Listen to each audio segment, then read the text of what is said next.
अखंड ज्योति गायत्री ज्ञान रथ में आप सभी का स्वागत है। सभी को प्रणाम। सभागार श्रोताओं से खचाखच भरा हुआ था। करीब 250-300 लोग जमा हुए थे। 12-13 साल की लड़कियां नवयुग का संदेश सुनाने आई। इस सूचना ने ही लोगों को रोमांचित कर दिया था।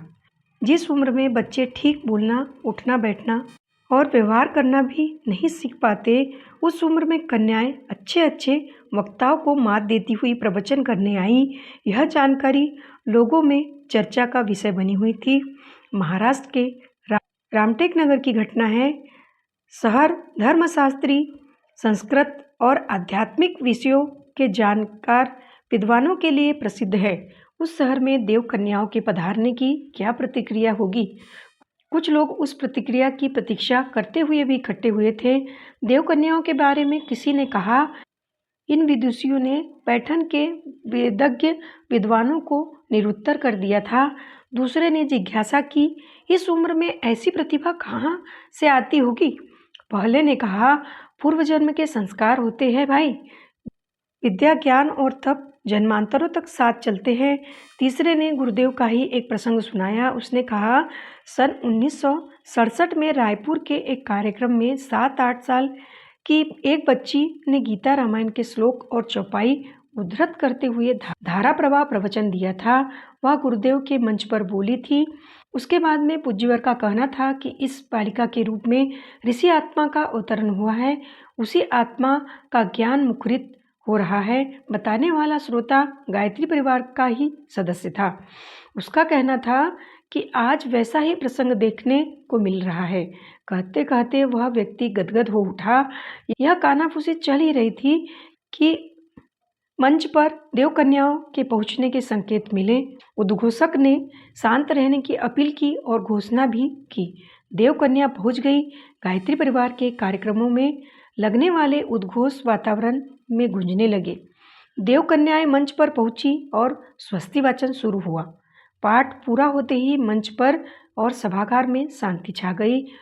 श्रोता देव कन्याओं को मंत्रमुग्ध से देख रहे थे। पीले रंग की भारतीय वेशभूषा पहने, चेहरे पर उद्दीप्त आत्मविश्वास, गति में त्वरा और वाणी में ओज के लिए जानी जा रही देव कन्याओं में से एक ने उठकर माइक संभाला।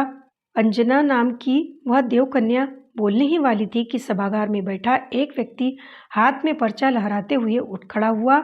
उसने कहा, आदरणीय देव कन्या जी, आप किस अधिकार से यहाँ गायत्री और यज्ञ विषय पर संबोधित करेंगी?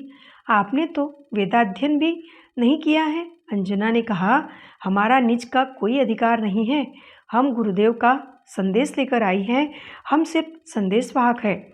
हम गुरुदेव के दिए अधिकार से यहाँ मंच पर हैं। उस व्यक्ति ने कहा, फिर आप किसी प्रश्न का उत्तर भी नहीं देंगी? कोई शंका हो तो उसका समाधान भी नहीं करेंगी? आपके सभी प्रश्नों का उत्तर और शंका का समाधान गुरुसत्ता से ही आएगा। अंजना ने कहा, जैसे यह माइक है ना जिस पर मैं बोल रही हूँ, यह माइक वही सुनाता है जो वक्ता बोलता है। हमारे कंठ और स्वर तंत्र भी उन्हीं प्रेरणाओं को व्यक्त करेंगे जो गुरुदेव की ओर से मिली या आई होगी। इस संवाद के बाद वह व्यक्ति चुप होकर बैठ गया। बैठते हुए बुदबुदा रहा था, इन लोगों से क्या बात करना, ये तो एक माध्यम ही है। उसके बैठने के बाद अंजना ने स्त्रियों के वेदाधिकार विषय पर प्रभावशाली और धारा प्रवाह व्याख्यान दिया। जिस शास्त्र का सूत्रधार और आधार मंत्र गायत्री ही स्त्री संगक हो, उसमें स्त्रियों के अधिकार का प्रश्न उठाना ही गलत है। वक्तव्य में यह भी कहा गया कि महिलाओं को वेद शास्त्रों से विद्या के अवगाहन से वंचित कर दिया गया, इसीलिए देश और संस्कृति की दीन दुर्दशा हुई है। यदि इस अधिकार की वंचना नहीं की गई होती तो हमारा देश उन्नति के उच्च शिखर पर पहुंचा होता। वह पूरे विश्व का नेतृत्व कर रहा होता। अंजना के बाद और देव कन्याओं ने भी गुरुदेव का संदेश सभागार में सुनाया। प्रत्येक ने अपने अपने ढंग से यह व्यक्त करने में कोई कसर नहीं छोड़ी कि गुरुदेव के विचारों और प्रेरणाओं को संदेश की तरह लेकर आई है और उन्हीं के शब्दों भावों को यहाँ दोहरा रही है। भावपूर्ण और ओजस्वी वक्तता के साथ इस तरह की विनय और समर्पण की भावना लोगों को अध्यात्म संवेदना से सराबोर किए दे रही थी। बैठक में हुआ विवाद बहुत चर्चित हुआ था। उसमें पंडितों और शास्त्रज्ञों ने तर्क, प्रमाण और शास्त्रीय आधार पर कहने की कोशिश की थी कि महिलाओं और लड़कियों को यज्ञोपवीत नहीं पहनना चाहिए। जवाब में देवकन्याओं ने ऋषिकाओं और ऋषि कन्याओं के उदाहरण देकर प्रतिप्रश्न किया कि उपवीत वर्जित है तो आश्रम में वे शिक्षा कैसे प्राप्त करती थी, यज्ञ में कैसे भाग लेती थी, यज्ञ कैसे कराती थी और मंत्रद्रष्टा कैसे बन पाई थी। ये सभी पात्रताएं और स्थितियां यज्ञ में भाग लेने की अर्हता सिद्ध करने पर ही मिल सकती है। उपवीत उस अर्हता की घोषणा स्वरूप ही है। शास्त्रज्ञ और विद्वान पंडितों से इन प्रश्नों का उत्तर देते नहीं बना था। वे वहाँ से रटे हुए संस्कृत के श्लोक पढ़कर ही चुप रह गए थे।